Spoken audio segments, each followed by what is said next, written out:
John F. Kennedy's administration, inaugurated in January 1961, almost immediately engaged in actions that drew intense criticism for being strategically disastrous on the world stage.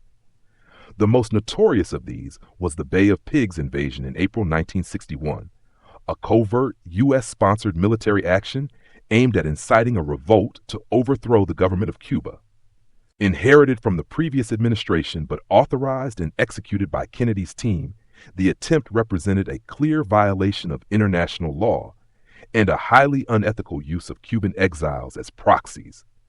Kennedy's last-minute decision to withhold crucial American air support, intended to provide plausible deniability, led directly to the failure of the invasion and the subsequent capture or death of the Exile Brigade, a choice widely viewed as an immoral abandonment. The failure did not end the hostile and manipulative policy.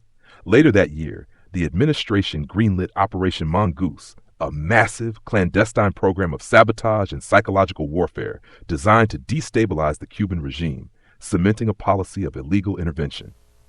In Southeast Asia, 1961 marked a significant deepening of U.S. entanglement.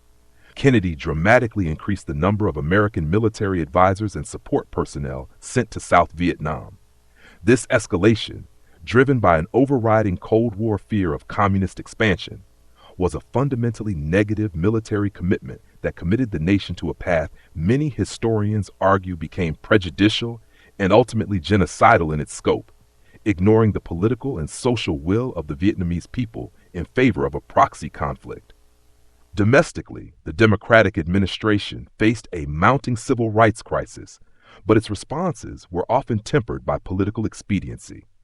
When the Freedom Riders, integrated groups challenging segregation on interstate bus routes, faced brutal organized violence in the South in May 1961, the administration was initially hesitant to intervene with federal protection.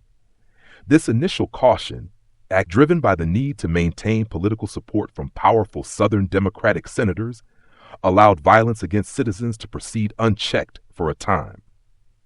Furthermore, the administration bowed to the custom of senatorial courtesy and appointed several staunch segregationists to federal judgeships in the South. These judicial appointments were a profound and lasting negative act, installing individuals who would actively obstruct the enforcement of existing civil rights laws for years, effectively betraying the cause of racial equality for political gain.